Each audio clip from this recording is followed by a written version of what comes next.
વિશ્લેષણની શરૂઆત કરીએ તો આજકાલ આજુબાજુમાં આપણે જોઈએ તો 10માંથી 6 લોકો મેદસ્વીતાનો શિકાર થાય છે, જેઓ પોતાના શરીરના વધારે વજનને કારણે પરેશાન થતા જોવા મળે છે। જ્યારે એવું પણ કહેવાય છે કે શરીરનું જાડાપણું, ઓવર વજન તમારા શરીરમાં અનેક બીમારીને નોતરે છે અને તેને કારણે શરીરમાં અનેક તકલીફો પણ થાય છે।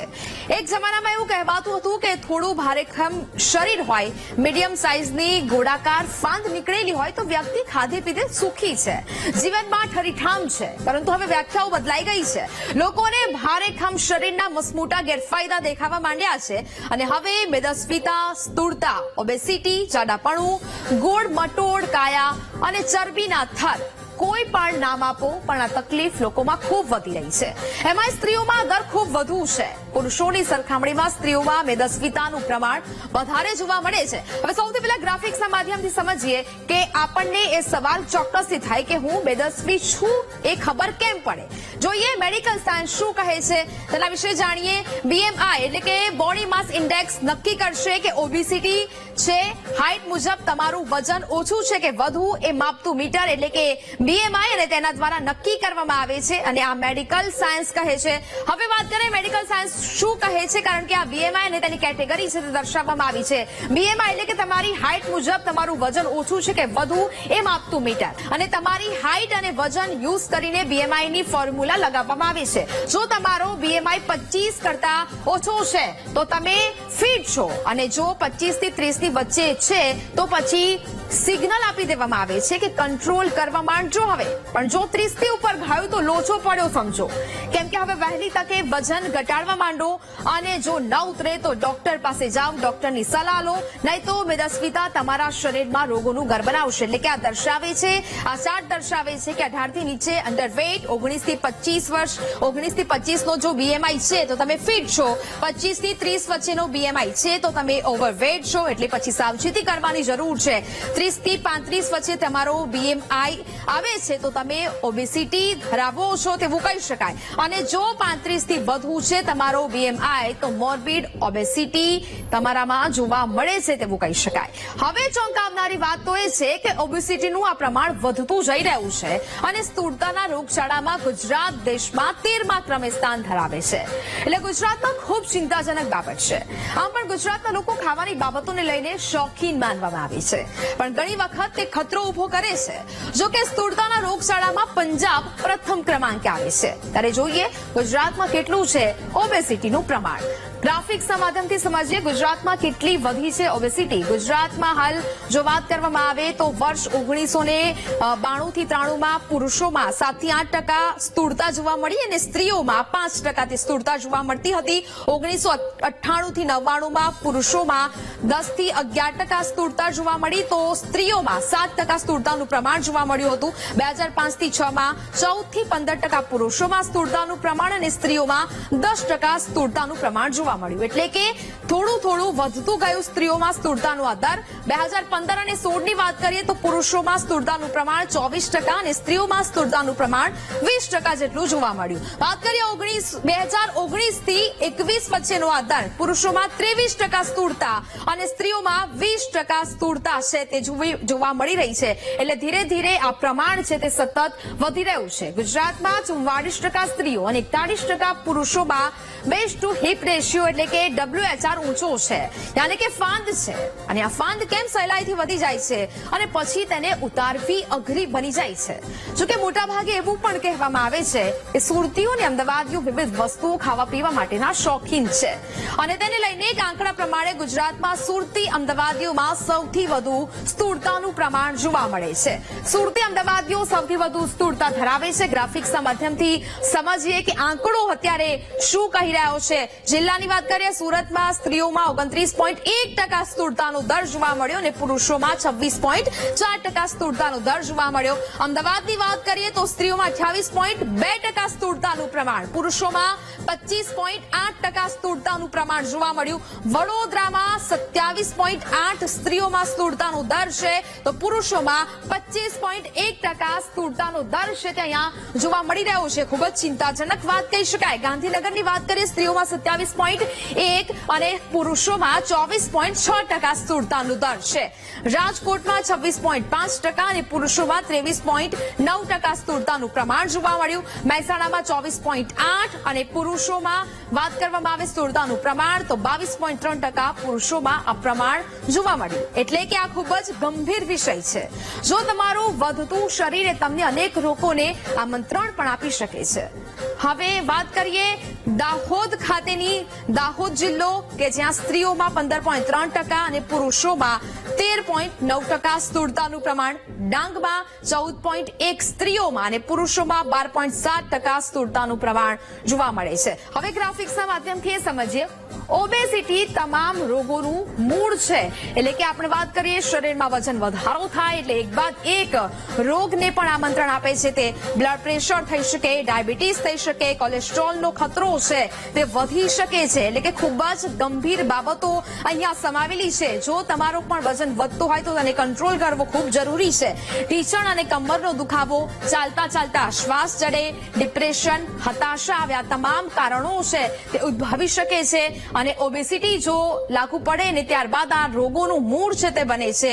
Fatty liver, cancer, hormonal imbalance, periods, infertility, બાળક ન થવા જેવી સમસ્યાઓ પણ ઉદ્ભવતી હોય તે પ્રકારેનું હાલ તો કારણો ડોક્ટરો પણ દર્શાવી રહ્યા છે. અને હવે આ તમામ જે બાબતની આજે આપણે વાત કરી રહ્યા છીએ એ ખૂબ જ ગંભીર વિષય છે. હવે એ વાત કરી લઈએ કે ઓબેસિટીની સમસ્યા આખરે આટલી બધી વકરી કેમ છે. ગ્રાફિક્સના માધ્યમથી સમજીએ. કારણ કે અત્યારે લોકોમાં જંક ફૂડનું એ પ્રમાણ વધ્યું છે. લાઇફસ્ટાઇલ અને ખાણીપીણીની ટેવ મુખ્ય વિલન સાબિત થતી જોવા મળી રહી છે. કારણ કે અત્યારે લોકોની લાઇફસ્ટાઇલમાં જે બદલાવો જોવા મળી રહ્યા છે, ખાણીપીણીમાં બદલાવો જોવા મળી રહ્યા છે. જંક ફૂડ ખાનાર લોકો કુલ નથી પરંતુ ફૂલ છે. કારણ કે જંક ફૂડ એ સૌથી મોટું કારણ અહીંયા બની શકે છે ઓબેસિટીનું. અને તેને જ કારણે આ જે આજકાલ માર્કેટમાં વેચાતા જંક ફૂડ છે તેને કારણે એક આ સમસ્યા છે. ગામડા અને શહેરોમાં પણ જંક ફૂડનું જે પ્રમાણ છે સતત વધી રહ્યું છે. એટલે કે પહેલા શહેરોમાં આ પ્રકારની તકલીફો હતી, હવે ગામડામાં પણ આ તકલીફ છે તે જોવા મળી રહી છે. મોટાભાગની વાનગીઓમાં પ્રોટીન ઓછું અને કાર્બોહાઈડ્રેટ વધારે જોવા મળે છે. તેને કારણે પણ આ સમસ્યા છે તે આપણા શરીરમાં જોવા મળી શકે છે. એટલે કે જંક ફૂડ આરોગતા લોકોની લાઇફસ્ટાઇલ છે તે બેઠાડી હોઈ શકે અને તેને કારણે દિવસે ને દિવસે જે સમસ્યાઓ છે તે વકરતી જાય છે અને તેને કારણે ઓબેસિટીનો શિકાર લોકો બને છે. અન્ય રાજ્યોની સરખામણીમાં ગુજરાતીઓની ફિઝિકલ એક્ટિવિટી પણ અત્યંત ઘટી છે આવું આંકડો કહી રહ્યું છે. અને આવો એક સર્વે બતાવી રહ્યો છે. કારણ કે એક્ટિવિટી ઘટી રહી છે અને તેને જ કારણે આ મેદસ્વીતાપણું છે તે પણ વધી રહ્યું છે. એટલે કે આ સમસ્યા માત્ર શહેરો પૂરતી સીમિત નથી. ગામડાના લોકોમાં પણ હવે ઓબેસિટીની સમસ્યા જોવા મળે છે અને તેની પાછળનું એક કારણ જંક ફૂડ માનવામાં આવે છે. ત્યારે આજે મેદસ્વીતા પર વાત કરવા માટે જાણીતા ડાયટિશિયન વાચિની ભટ્ટ આપણી સાથે જોડાયા છે. વાચિનીબેન, વીટીવી ન્યૂઝમાં આપનું સૌથી પહેલા તો ખૂબ ખૂબ સ્વાગત છે. હવે ડોક્ટર વાચિની, સૌથી પહેલા એ જાણવું છે કે આજ લોકોમાં સતત મેદસ્વીતાપણું વધતું જઈ રહ્યું છે. ખાસ એ સમસ્યા છે કે જો એક વખત શરીરનું વજન વધી જાય છે તો તે જલ્દીથી આસાનીથી ઉતરતો નથી. એટલે કે એ જાણવું અત્યારે ખૂબ જરૂરી બન્યું છે કે ઓબેસિટીની સમસ્યા આટલી બધી વધી કેમ રહી છે, તેની પાછળ આખરે કયા કારણો જવાબદાર છે. ઓબેસિટીની વાત ખૂબ જ સિમ્પલ લેંગ્વેજમાં સમજાવું કે આપણે જે પણ એનર્જી લઈએ છીએ, એનર્જી કન્ઝપ્શન, એની સામે જો આપણે એટલી જ એનર્જી જે છે એને વાપરીએ નહીં તો એનર્જી જે છે જમા થતી જાય અને ક્યાંક ને ક્યાંક આ એનર્જી જે છે વધુ પડતી જે છે એ ઓબેસિટીનું કારણ આગળ જતા બની શકે. બીજું કારણ કે આપણે જે પણ ફૂડ કન્ઝ્યુમ કરીએ છીએ, આપણને ખબર છે કે આજકાલના બધા જ પ્રોફેશન જે છે સિડેન્ટરી લાઈફસ્ટાઈલ છે. એટલે મોટા ભાગનું આપણું જે પ્રોફેશન જે લાઈફ જે છે બેઠાડું જ જીવન છે અને માટે ઘણા બધા લોકો જે છે એક્સરસાઇઝ તરફ જે છે વળતા નથી, એમને સમય નથી મળતો અને બીજા અન્ય કારણો.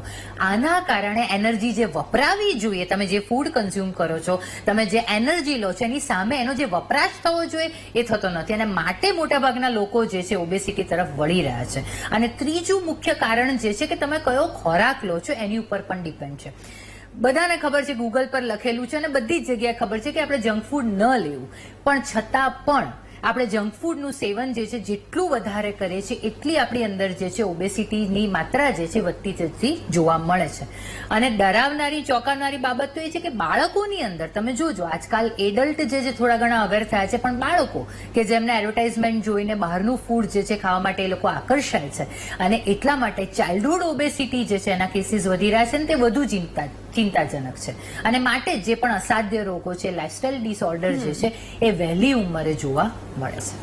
ઓકે ડોક્ટર વાસીની, હવે આપણે જે પ્રકારે અત્યારે વિશ્લેષણમાં પણ વાત કરી કે પુરુષોની સરખામણીમાં સ્ત્રીઓનું વજન છે તે જલ્દી વધી જતું હોય છે. ખાસ કરીને ઘરનું કામ કરવું અને તે સમય દરમિયાન તેમની લાઇફસ્ટાઇલ સરખી રીતે ન જીવી શકવાને કારણે, પૂરતો આરામ ન મળવાને કારણે, અથવા તો પછી એક્સરસાઇઝ કે બધાનો ટાઈમ સ્ત્રીઓને આખરે ન મળે ને તેને કારણે તેમનું વજન વધે છે. હવે વાત અહીંયા આખરે એ પણ કરવી છે કે જો શરીરનું આટલું બધું વધતું વજન છે, એક સ્ત્રી માટે કયા કયા જોખમો ઉભા કરી શકે? ચોક્કસ, વધતું જતું વજન એટલે કે ઓબેસિટીના ગ્રેડની તમે જે આગળ વાત કરી એ પ્રમાણે કે જો ઓબેસિટીનો તમે શિકાર બનો તો 100% મલ્ટિપલ ડિઝીઝીસ થવાના ચાન્સીસ છે. એની ઉપર તમારી જીનેટિક હિસ્ટ્રી કેવી છે તેનો પણ પ્રભાવ પડતો હોય છે. તે કહ્યું એ પ્રમાણે કે મહિલાઓની અંદર જે છે ઓબેસિટીના કેસીસ વધુ જોવા મળી રહ્યા છે, પ્લસ માઇનસ.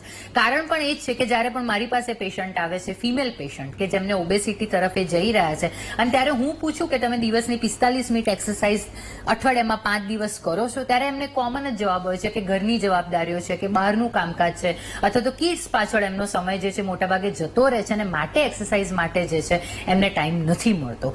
તો આ કારણ જ્યારે આપણને ખબર જ છે કે આ એક એક્સક્યુઝ છે, તો જાત માટે દિવસની 45 મિનિટ દરેક વ્યક્તિ, સ્ત્રી હોય કે પુરુષ હોય, જે એટલું કરી શકે ને એ પણ અઠવાડિયામાં 5 દિવસ. હું કહેતી જ નથી કે તમે રોજ એક્સરસાઇઝ કરો, એટલીસ્ટ તમે શરૂઆત જે છે અઠવાડિયાના 5 દિવસ તમે રેગ્યુલારિટી રાખો, 45 મિનિટ. બીજું એક નેહા, હંમેશા ઓબ્સ્ટિકલ્સ એ આવે છે જ્યારે પેશન્ટ જોડે વાત કરીએ ત્યારે કે આપણને એવું છે કે ભાઈ વોક કરવું હોય, એક્સરસાઇઝ કરવું હોય તો સવારનો સમય જે છે એ જ બેસ્ટ છે. પણ હવે ઘણી વખત એવું થાય કે આપણી સવારની જવાબદારી વધારે હોય, પ્રોફેશન માટે વહેલા નીકળવાનું, તો સવારે સમય ન મળે. તો જ્યારે સમય મળે ત્યારે થોડીક ફ્લેક્સિબિલિટીની સાથે જો એક્સરસાઇઝની હેબિટ જે છે આપણે રેગ્યુલર ચાલુ રાખીશું તો ધીમે ધીમે ક્રમશઃ સારી રીતે જે છે ઓબેસિટીમાંથી બહાર આવી શકીશું.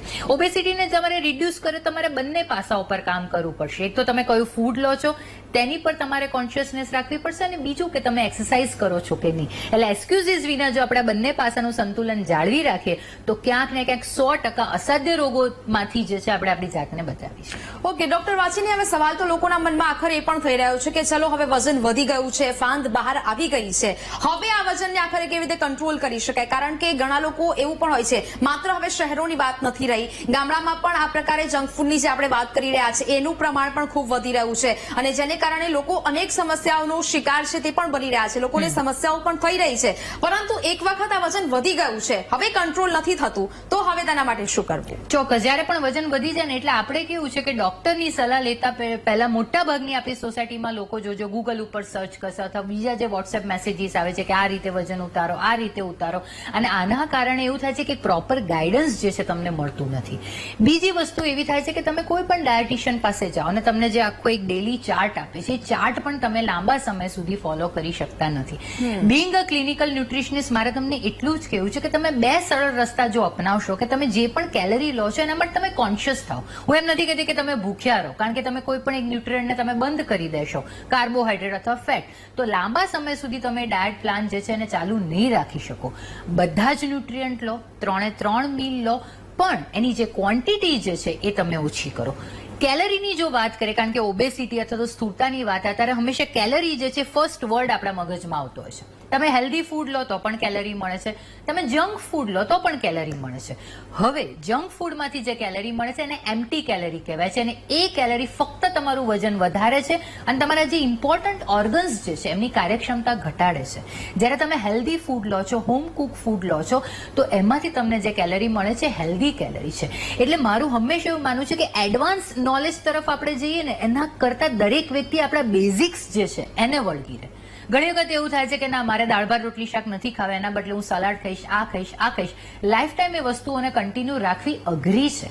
માટે પ્રાંતીય ફૂડ જે છે, તમે ગુજરાતી છો તો ગુજરાતી ભાણું જે છે એ તમારા માટે શ્રેષ્ઠ છે. તમારે એટલું કરવાનું છે કે પોષણ કંટ્રોલ કરવાનું છે. બિલકુલ. એટલે કે ડોક્ટર વાસીની, હવે સવાલ તો આખરે અહીંયા ઘણા થઈ રહ્યા છે કે ઓબેસિટીની સમસ્યા આખરે આટલી બધી વકરી કેમ રહી છે? ખાસ કરીને બાળકોમાં પણ મેદસ્વીતાપણું ખૂબ વધારે જોવા મળે છે. આ તમામ સવાલના જવાબ લેવા માટે હું તમારી પાસે પાસે આવું છું, પરંતુ હાલ સમય થયો છે એક બ્રેકનો. રોકાઈશું એક બ્રેક માટે. એક તો ઓબેસિટી આટલી બધી વધી રહી છે, તેનું પ્રમાણ વધી રહ્યું છે, તેને લઈને આપણે ચર્ચા કરી રહ્યા છીએ. ડોક્ટર વાચીની હવે સવાલ આખર એ પણ થઈ રહ્યો છે કે ઉંમર વધતાની સાથે શરીર વધે, વજન વધે, તેની તો આપણે વાત કરી જ રહ્યા છે, પરંતુ બાળકોમાં પણ ખાસ કરીને મેદસ્વીતાપણું જોવા મળતું હોય છે. તેની પાછળનું શું કારણ? ચોક્કસ. બાળકોમાં મેં કહ્યું એ પ્રમાણે કે એ લોકોનું જંક ફૂડ કન્ઝપ્શન જે છે ખૂબ જ વધારે છે, અને એની સામે તમને ખબર છે કે આજકાલ જે બહાર રમાતી જે રમતગમત છે, સ્પોર્ટ્સ છે, એનું પ્રમાણ જે છે ખૂબ જ ઘટી ગયું છે, અને એની જગ્યાએ બાળકો મોટે ભાગે જે છે ગેજેટ સાથે એ લોકો બિઝી હોય છે.